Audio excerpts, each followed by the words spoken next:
Hello, everyone. My name is Paul Kautza. I'm the founder and CEO of the Business Analytics Collaborative. I've been talking to my good friends over at Great Data Minds, and they are working with a number of companies that are moving to the cloud. These companies are trying to get a better understanding of Kubernetes. What is Kubernetes? Why would they want to use it? How would they use it? And what are the benefits? I'm joined today by my business partner, Krish Krishnan, who has done extensive training on Kubernetes and implementing it across many organizations. So I thought we could take a little time to explore Kubernetes. So what we're going to cover today is what is Kubernetes? Why would you want to use Kubernetes? What's the architecture look like? And what are Kubernetes benefits? So Krish, if you wouldn't mind, tell us a little bit about Kubernetes and its origin and where it got started. Absolutely. So cloud journeys, Paul, like we've been seeing, for the last 24 months in our client engagements, is a risk and a mystery, because a lot of teams jump onto the fact that, hey, we want to go onto a cloud, and then they pick a platform, whether it's AWS or Google or Azure, and then they start deploying applications and they start deploying data, and they come to a logjam. And the logjam is, how do I use the cloud? Because I have to pay for moving my data. I have to pay for analyzing my data. I have to pay for synthesizing my data. And the most burdensome part is, how do I ensure security so that specific users will have access to specific segments of data? Now, for example, the reason why this security is a pitfall is multi-tenancy in the cloud, right? Paul, we have seen this. Multi-tenancy in the cloud architecture is an inbuilt feature, which means, for example, both you and I have our emails, but I don't see yours, you don't see mine. We are in the same email server. How does the security work? How are we compartmentalized? In other words, how are we containerized so that we have a small box when we log in, and we have access to that box, and we're able to work in that box at any point in time? That same thought process needed to be extended to the enterprise architecture layer. And that is where there were a number of iterations, if you will, of orchestration and an orchestrator that was attempted by different companies in the open source as well as the commercial platform, of which the most successful the most successful and probably the most relevant one that stands out is the project that was spun out of Google as an open source container orchestration platform, and that is what is called Kubernetes. What Kubernetes came out of inside Google was two mega Google programs called Borg and Omega, and these were the early on programs that Google had developed. So what we are seeing today as this is an orchestrator for the enterprise is something that has already been proven in the world of internet, both in search as well as in emails, as well as in services management. And the reason for that being, as we go through some of the architectures and probably a whiteboard, you're going to see that Kubernetes was designed and architected as a loosely coupled collection of components. And the way these components work, Paul, is that it is about discovery of containers, deployment of containers, and then maintenance and scalability of workloads. Because in a cloud, scale up and scale out, the scale up is basically giving you the capabilities, but the scale out is horizontal. And in the horizontal scale out, what matters the most is how quick is the service deployable and how relevant is that service. And this is where resource utilization becomes a jaw-dropping mega nightmare to think about. Reason is you're going to pay for every thread that is executed. So you want to understand that every thread that is executing is relevant to your consumption of those resources. And how does the vendor prove that to you? How does your architecture team validate what the vendor charges you? Those were all pieces and parts that Google thought of when they were designing this. Now, on a similar basis, yarn in the world of Hadoop was started off as a containerization module, and then it ended up more in the OS layers as opposed to it, resolving the containerization aspects of what Hadoop needed.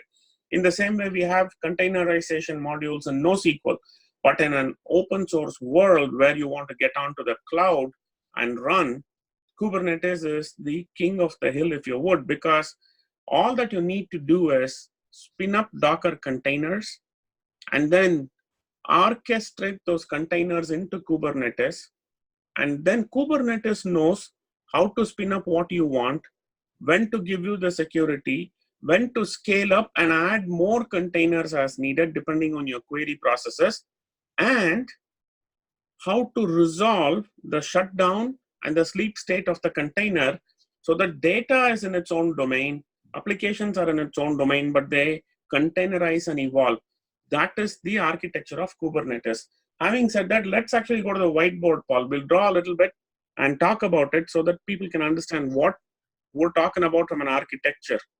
Terrific. But just to clarify, Krish, we're talking, Kubernetes to a lot of folks seems to be very new, seems to be something that they don't understand from where it came from.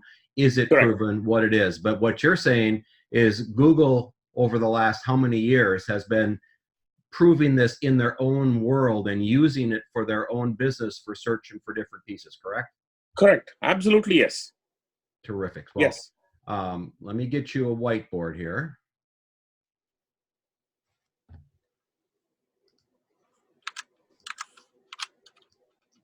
Okay, so you should now have the whiteboard, and if you can kind of take us through what you and I have talked about a number of times, so we have a good, clear understanding of how this works and what it really is. Absolutely.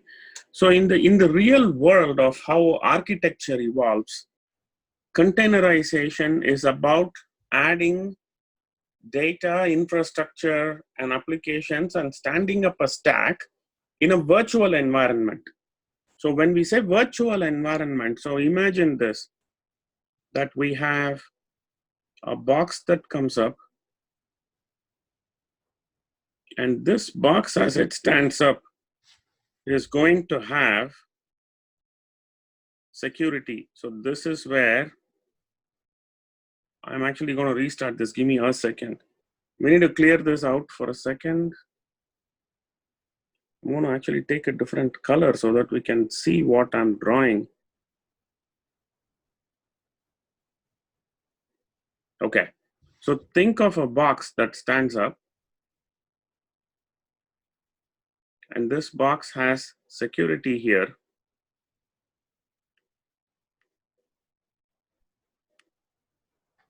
Then you have applications. Then you have services. Then you have data.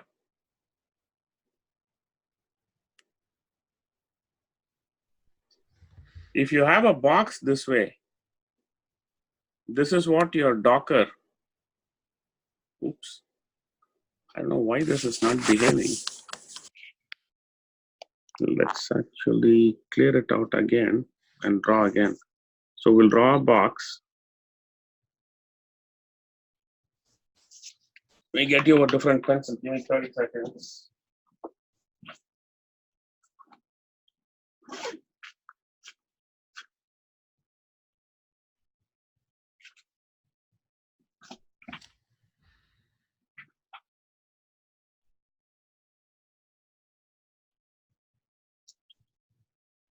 Hopefully this might be a better tool as we draw.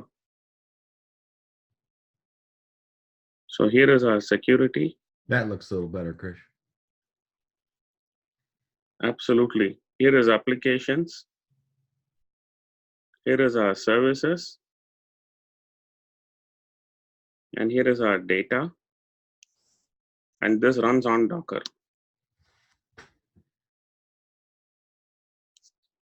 Now, these Docker containers need to be stood up in a virtual environment, which means what? We don't even own the environment.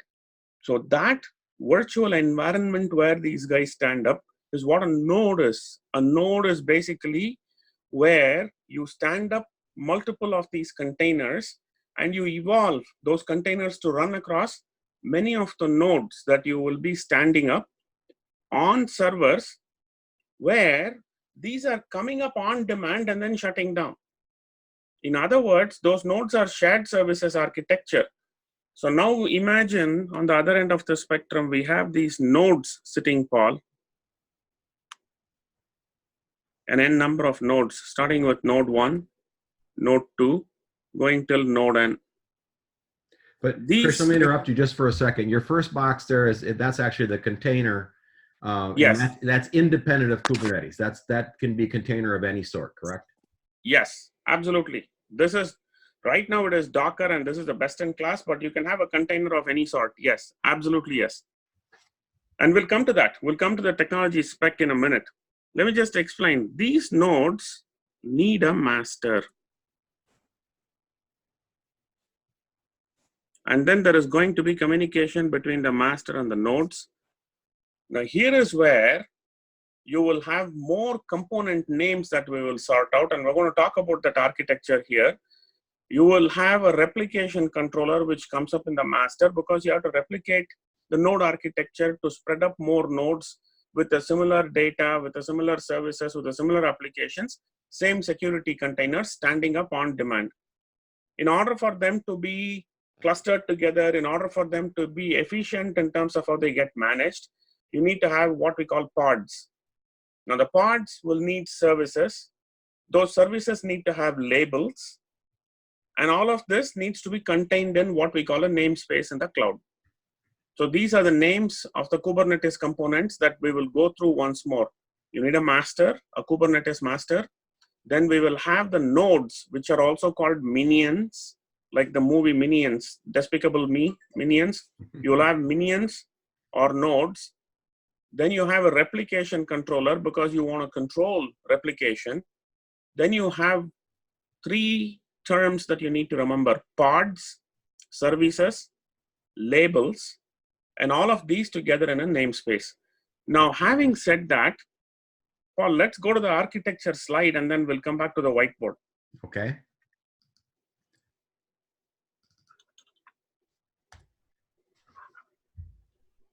So having said that, here is the architecture slide by itself. And if you look at this architecture slide, you guys can now see what we were mimicking on the whiteboard was actually this architecture. You have a user interface, an API interface, a REST client interface, and those interfaces are being driven and are being used to communicate from the outside world to the master. The Kubernetes master in its internals contains an API server that will manage all the services, a controller manager, which is the replication controller, a scheduler for running jobs on schedule, and last but not the least, an etc daemon, which is the data store. Then you can ask the question, hey, etc daemon, are you talking about Unix? Is this a Unix architecture that we are working on here? And the answer is, yes, it is a Unix architecture that we are working on, because remember, Kubernetes came out of who? It came out of Google. And what is Google known for in the world that we live in?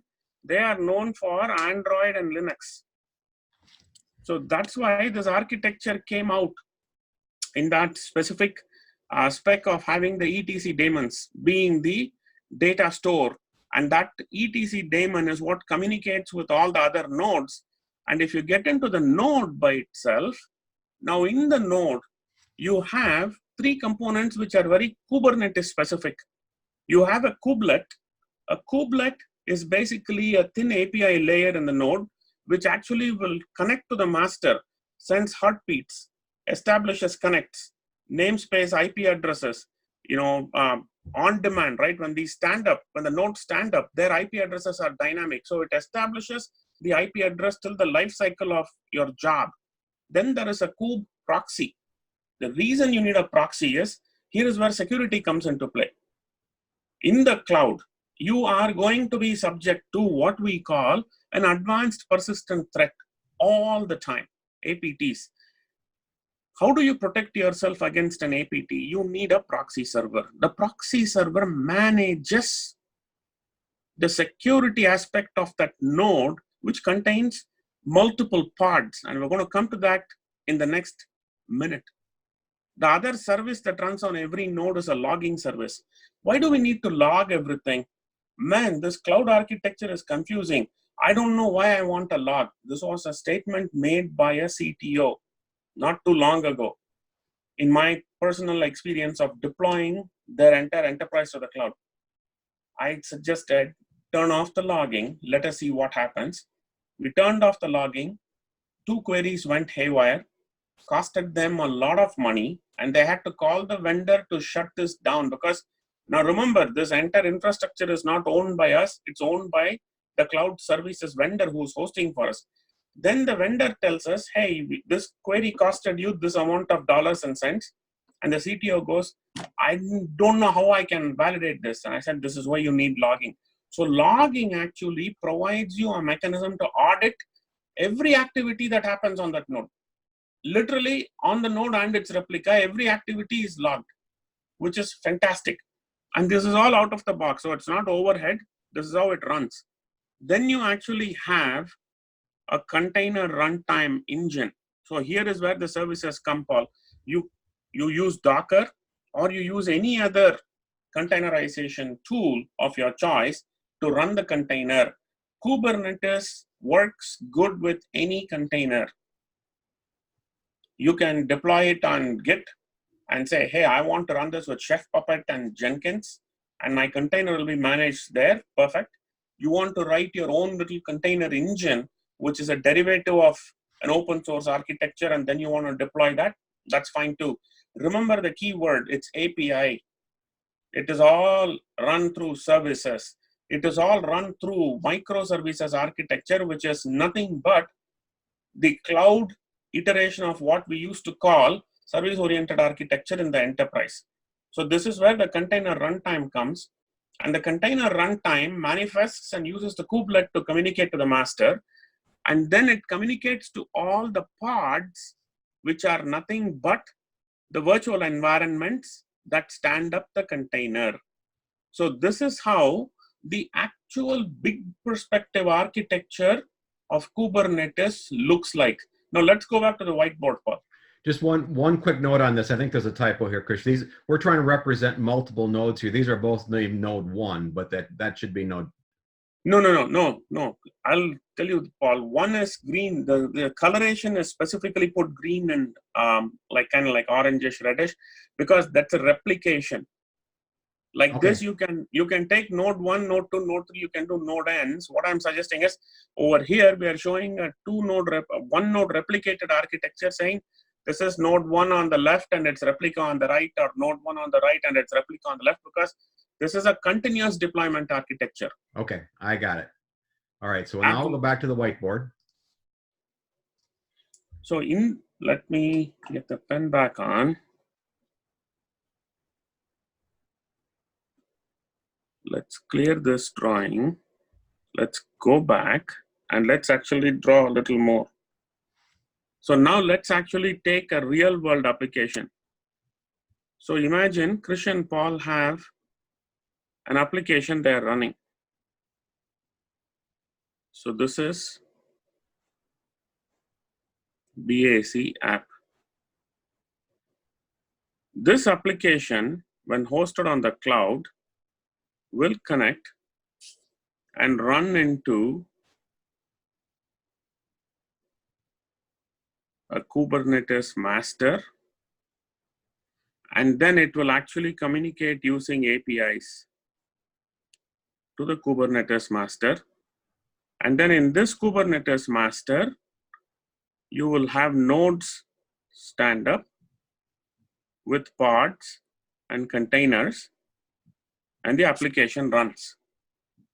Here is where the question comes, and this is one of the key aspects that we believe we as a team can talk about in a greater depth, is that the APIs can be developed in language of your choice that includes Python, C, C++, Java, Scala, Go. At a minimum out of the box, you have 6 languages of choice to develop those APIs and deploy them. You are not bound to only become a Python company, or you are not bound to only remain a Java company. You can switch across and do both. More important, and this is where we differ from some of the other folks who talk about this Kubernetes containerization, is to us these node containers, our minions, is where our data architecture differentiator comes. Paul and I both have a ton of experience in data architecture and how data architecture should actually be evolved when you go to the cloud. And when we talk data architecture, a lot of folks go, oh man, I know how to do this. It is a snowflake schema and I can do this, or I'm taking my star and I'm becoming more star on the cloud. I would say time out to any of our enterprise and any of our enterprise data architecture. It's a timeout. Reason being, first of all, containers don't have the same scale that your data warehouse on-prem today has. We're not talking about a huge Teradata or a huge Oracle environment per se. These are nimble, click, snap, boom, it has to run kind of an architecture, which means what? Our data cannot be in the same model that is sitting in the enterprise. It is the same data, but we're going to take it and fashion it out and make it a JSON, an XML, or a combination thereof, and then use those JSONs to run. Reason being, you want a denormalized file available at the bottom line. And this is where a lot of folks have asked. So when we go to Amazon, you're saying our S3 environment can contain these files. When we go to Google, you're saying that a big table can contain these files and we can run the query against the big table. Or if you're on Azure, would our data factory just pump in files and then those files are manifested for us through a container? And the answer is yes, but at the same time, you have to think, you have to take a step back and think. The reason why we want a big file architecture is that you bring a file with 20,000 columns. If users want only 2 of the 20,000 columns, but it is column 1 and column 19,999, you are going to only manifest those 2 columns into the container as you stand that container up. And that is all is what is going to be shown to the user, because that's what the user asked for. That's what the security says the user can access. And that's what the user is given permission to. How does this work in the cloud? That is where that hands-on workshop of ours comes into play, where we will be able to do this in an interactive discussion, because this architecture configuration is where the failure on the cloud happens. In our experience, this is where we also learned. I mean, it's not like, hey, day one, when we came into this game, we knew how this runs. No, we went through the process and we said, this evolution means let us change the architecture here, let's change the architecture here.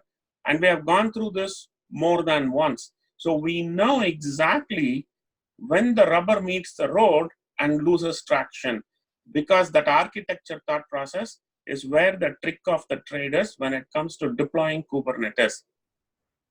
Paul, if we can go to the deploy anywhere slide, we can talk a little more about this. Yeah, so that's because that's kind of what we're getting to now. Is we've kind of spent enough time understanding what the environment looks like, how it works, but what are some of the key benefits as we go through this? Absolutely.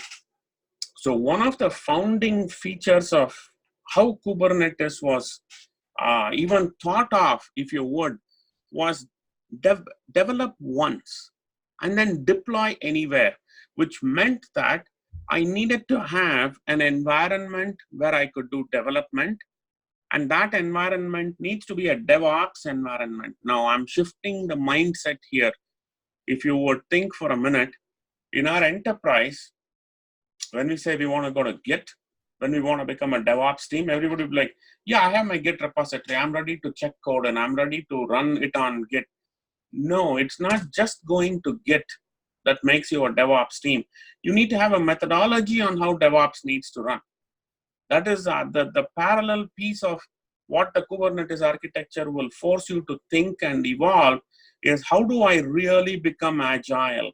How do I become a shop that can actually be using, whether it's a Jenkins, a Terraform, a CodeShip, or whether you want to use a VSTS, whatever the environment may be, how do you truly evolve to a DevOps, which now means if you shift jumping over monitoring and networking, where my storage is going to be, whether I'm a Hadoop company, whether I'm using S3, whether I'm using Portworx, whether I'm using Azure, that storage can be wherever data can lie. Remember, the data is going to be in JSON or XML files or a combination thereof, which is easily transportable, which now means security can become flexible, where I can use multiple different engines of security at different layers and fashion it through. Because remember what I said at the start of our discussion, Kubernetes is built on loosely coupled architectures driven by APIs.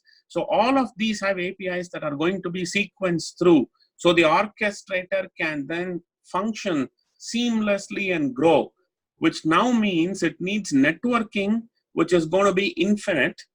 So we're not constrained by network bandwidths, which then means it's got to have monitoring built in, which is where all these tools that are displayed come into play as one set of tools of choice that anybody can use.